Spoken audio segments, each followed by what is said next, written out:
Hey, welcome to Stacy's Music Lab. Ever since Roland dropped the 4.04 update on the SP404 Mark II, my workflow has changed. I've had people talk to me about some of my old videos. Just needed to make a new video and show a little bit more of the process and how it's changed. So let's get right into it. This is a complete from the ground up. This is not the way to do it. This is a way to do it. So that's what it is.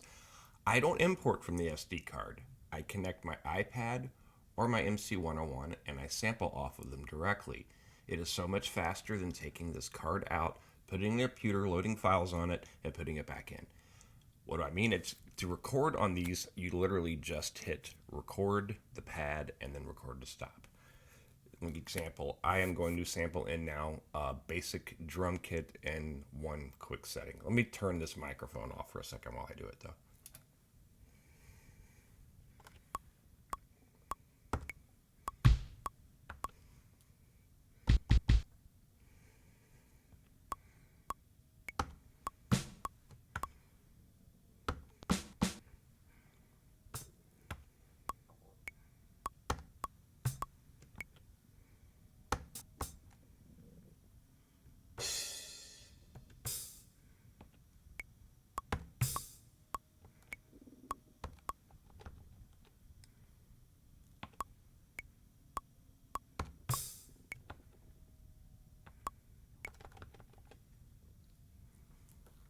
All right, turn the mic back on. There we go. Now, do you think I could have imported 4 samples that quickly? Right, they're not. They need to be edited, but that's not a big deal. First thing, so I don't deafen you, I will use the select knob button and then select the sample so it doesn't play. We'll go in and turn them all down. I start at about 32, and that's mostly because I like to play along with it with my MC101 on my keyboard here.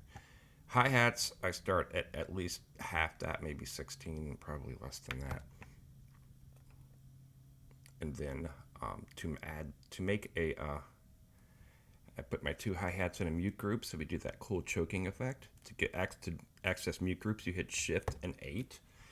I like to put it on D. I put my drums on D so that I know where they are, D for drums. There, I highlighted those. Now I do still need to do some stuff with the samples. We need to take the gate off of all of them, and I'm going to normalize them. That's what I actually usually do that before I adjust the volume, obviously.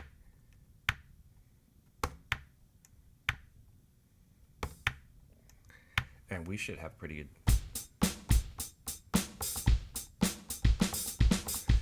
I'm going to play keyboard, but I don't like to play to a metronome, so I like to put some samples in there and make a beat. So let's make a basic 8-bar drum beat. I'll exit out of here. I will hit pattern. We will hit record, and I will select pattern A1. Now I like to make sure my strength is all the way to 100%.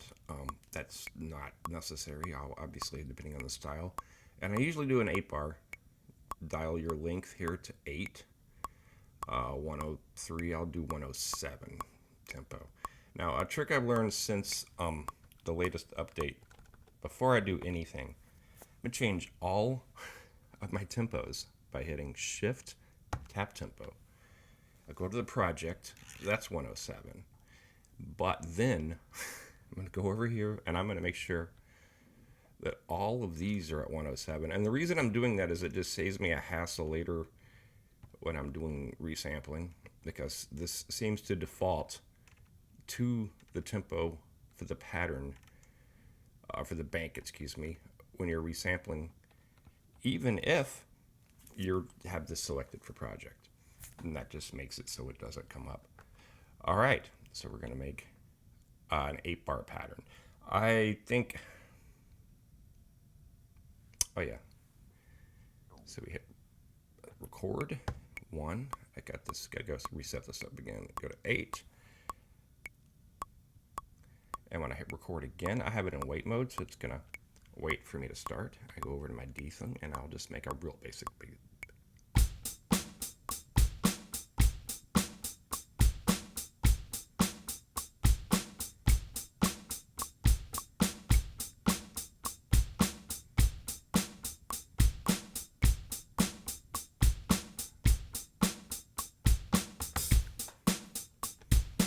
All right, I'm at the end of the 8th. Now, what I usually do, I use skipback when I'm recording. You know, looping is a whole other game, but 99% of the time, my SP is in the skipback mode, the long skipback mode.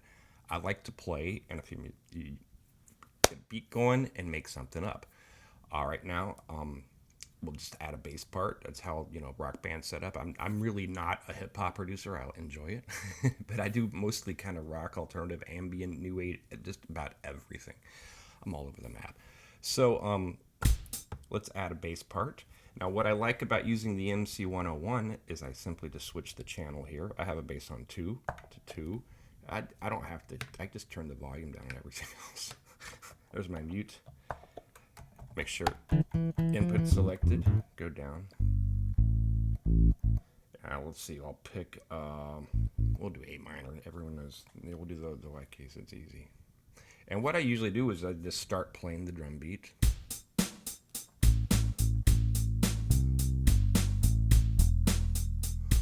Watching it, you know.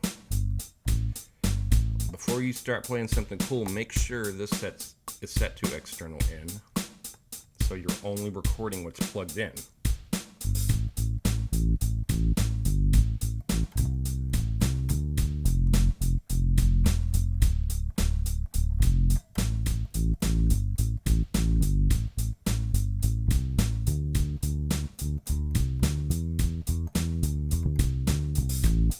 All right, and I did my bass part. You're like, what? You didn't set record? No, I use skipback. That's fine. I can go right here. I know I stop right before it. So I know I always stop right before I start the part I want to record if I can. I'll just go ahead and truncate it from there because I know that's the beginning because I did a pause before it. We'll go ahead and normalize it. All right, I should maybe turn it down. Well, no, I can't really. I'll go ahead and just put it on B, where I put my bass parts for bass 1. So I can turn it down a little before we edit it. Take the gate off. You know what? There's a pickup note in there I gotta get rid of because the 1 is that second. Or add it to the previous measure or whatever, but I'm just gonna get rid of it for now. I'm not here to make things difficult. And I have to cut off the last note. That's loud. That's really loud.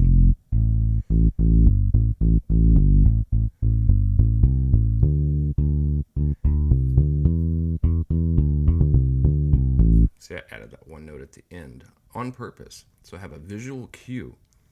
When I zoom in here, hit the roll takes you to the end of your section. So I just need to go right there to that.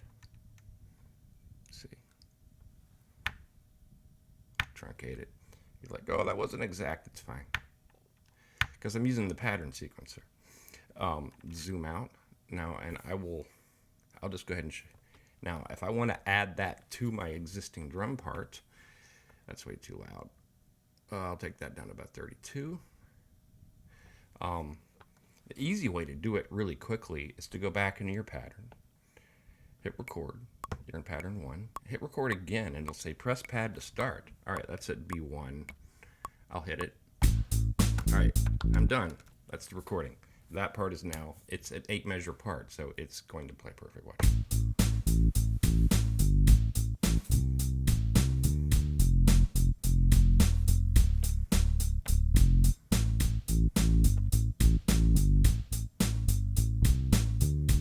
And it will loop. There we go. Now, do the same thing for the piano, bass, whatever. But I want to show you resampling has changed, and that's a really, let's put some effects on that. I generally turn effects off while I'm recording so that I can focus on the one thing and put effects on the pad that I'm working on so that as I'm working through, I can focus on the effects on that pad. That probably needs some EQ, so we'll go here. Well, first of all, let me make sure how my effects are set up. They're set up serial. So this is going to go, they go from bus 1 to bus 2 rather than separate effects on separate things. That's what I want, so I can use 2 different effects at one time. I don't want scatter on that. We'll do I should probably do a good compressor, which actually I like the compressor in the 303.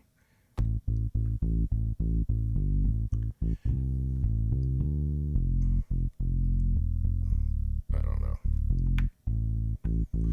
And then we'll go some EQ here maybe.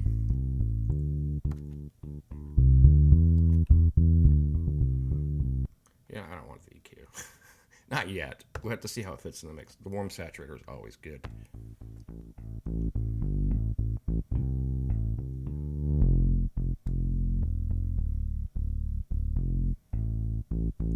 Or the effect everyone. You know what? Let's just do the effect everyone's going to use anyway. The chorus. Right, that's fine. So we have an 8-bar. We want to resample it with those effects. It used to be really hard trying to get the timing right. They've made it so easy now. Watch this. I'll hit resample. I'm going to put it down here in this middle knob. Just dial it up to 8 because I got 8 measures to record, right? And then I just tap it. I can talk because my voice is going through the mixer, not this. But when it's done with 8 bars, it stops.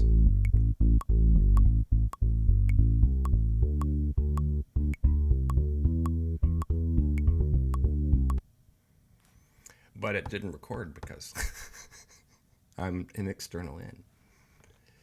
That's okay. See how it works. We'll do it again. Oh, you also have to turn the effects back on. The good thing is if you turn them back on, they'll just leave the same settings the same way they are.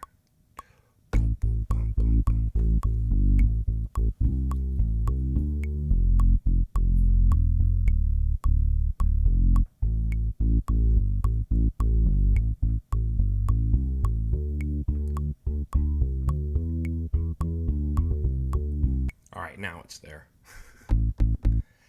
And what you do is you're like, but it's already programmed. Now you got to delete that out. And you got, no, we're just, one of the coolest features on this is just the pad swap. Watch this.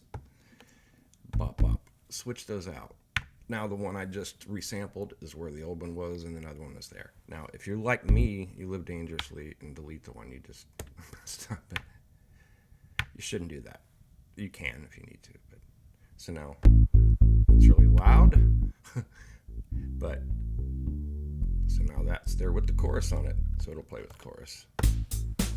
And you can do that. You could resample that all day, tap in the number of measures you want, add effects, swap out the pads using the pad exchange, and just add effects just like you do in a DAW.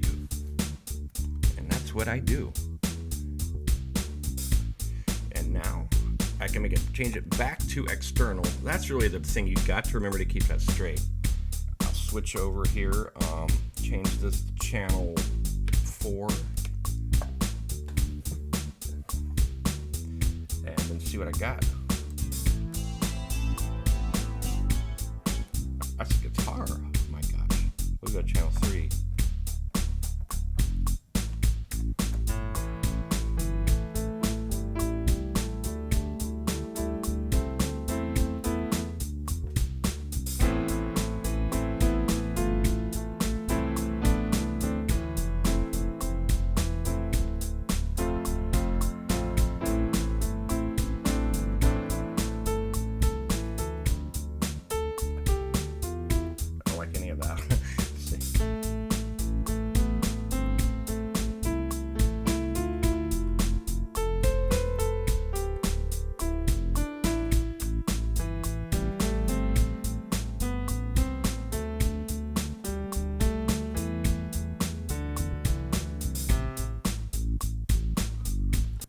Alright, just did it again.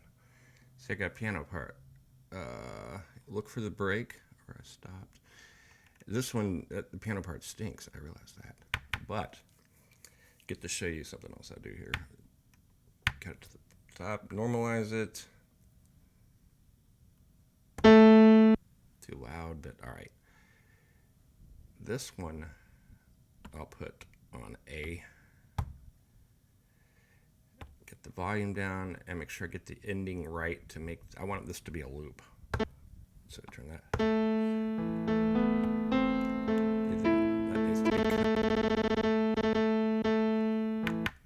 Oh, cut more.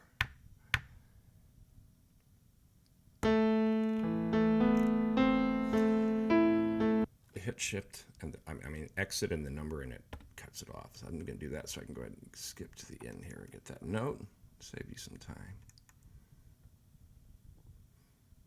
That end note I did. All right, that sounds weird. Well, it's fine. It's demonstrative purposes only. It's probably good enough.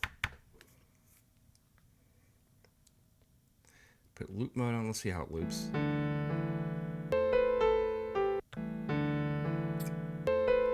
It'll probably work.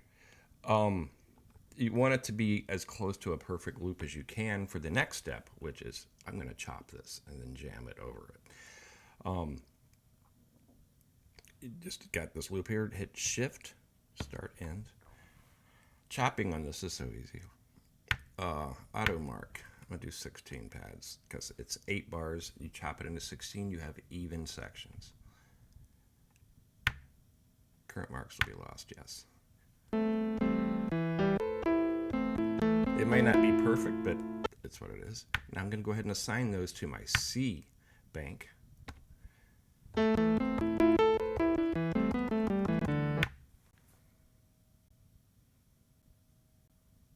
Now, before I do anything else, I'm going to make that a mute group. Hit shift, go to the mute groups.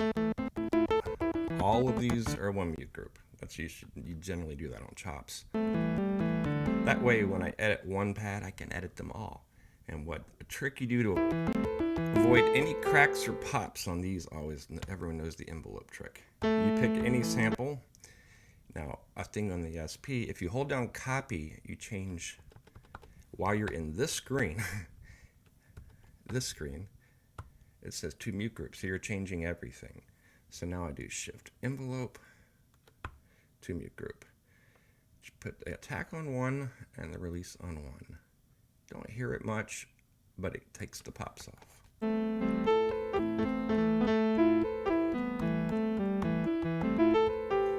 And the other thing that you have to do to be SP, you're thinking I'm crazy, but I am. No, you generally, I've done this, my out of sequence wrong. Well, usually I record the piano and guitar in a chop, and I'll drop it and restructure it. But in this case, I'm not going to do that. You can figure that out.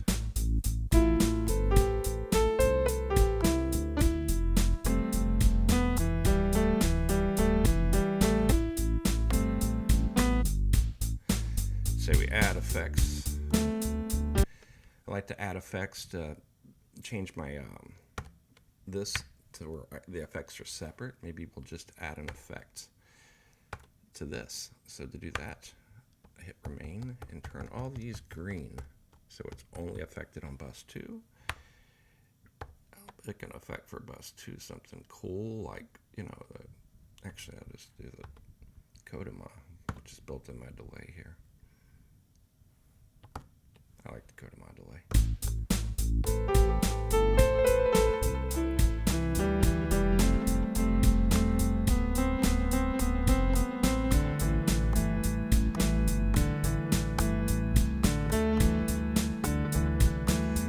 The truth is, you spend like hours restructuring. Sometimes I take all of them on this. Maybe I'll make all of them on 3 backwards. And then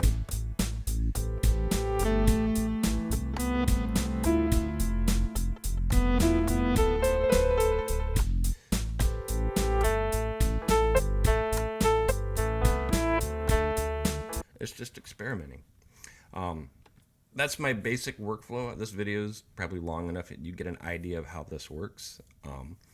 There's a lot more to this, obviously, and I might probably do some other videos. I just wanted a basic overview of how I kind of multi-track on the new on the new firmware update because it's changed. This resampling with the specific number of measures is great. And see how quick it is. The tricks here: don't bother with your SD card. Just sample in directly. It's a lot faster. Learn to use learn to use that where you can program in the number of beats per bar, and that's really a big game changer. I hope this helped you out.